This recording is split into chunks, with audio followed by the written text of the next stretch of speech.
love talking about the environment, and I'm so grateful to have the chance to talk to the co-founder of OurEcho International. How are you doing? Yeah, good morning, Gretchen. It's so nice to meet you. And let me ask you, is it Philip or Philippe? Philippe. Philippe. So I'm so excited to hear more about this because I know this is a STEM competition for people, young adults, 13 to 16, that are trying to help the earth, help the world. Can you give us a little bit of background on this amazing competition?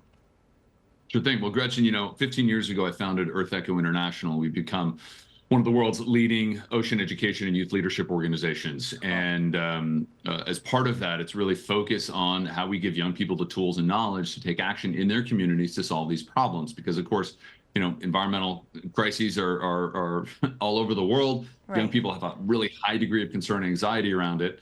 And so 4 years ago, about 5 years ago, four and a half or so years ago, we launched the OurEcho Challenge, which is a national STEM competition for students between 13 and 16 years old to tap into that engagement and passion that young people have for the environment. We challenge them to come up with a program to solve an issue around the environment, particularly biodiversity in their community.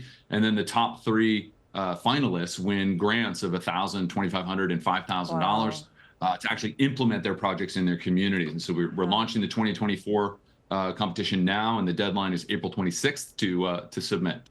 How cool. And I have to say to you, this is such a powerful thing for so many reasons. One, I know there's so much anxiety around the world and helping heal the world. And not only are you giving people, these young adults, the chance to make a difference, but to really implement that in their own community. And I love that you said, and could you touch base a little bit more on this?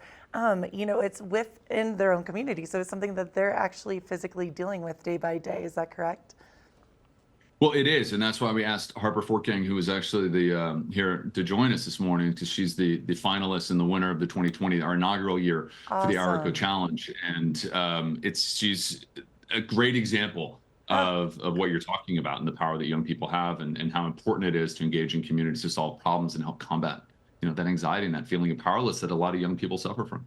okay, we're going to put you in the hot seat. I'm excited. What did you do? I'm so stoked to hear all the things. You have to feel really proud of yourself. This is a big moment for you. I want to hear what exactly did you do?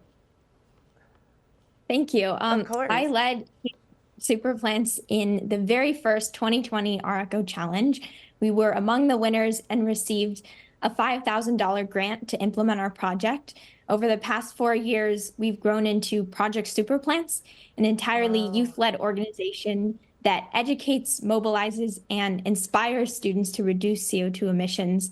We run interactive climate modules in schools around the San Francisco Bay Area. We started as a team of 3, and now we're a team of 30 high schoolers who've reached over 2,000 students and grown 22,000 super plants. Harper. Oh my goodness. Okay, how old are you, Harper? I am 16.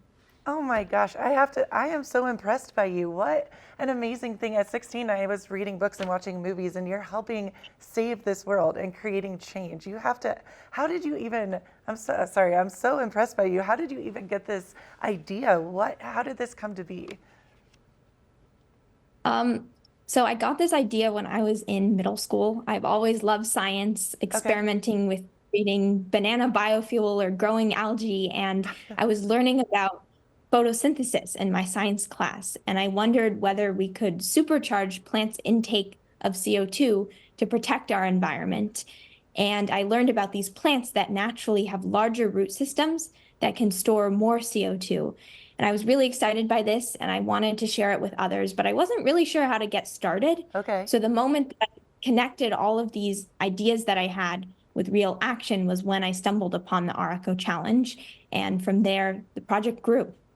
That is so impressive. That is really, really cool. And Harper, how can you share this with other people? Do you have a website, or is there somewhere that we can go to learn more about what you're doing specifically? Because that's so interesting to me. Yeah, our website is projectsuperplants.org. We also have an Instagram at Project Superplants. And we love for teachers to run educational modules and Yeah. for students to continue spreading our project.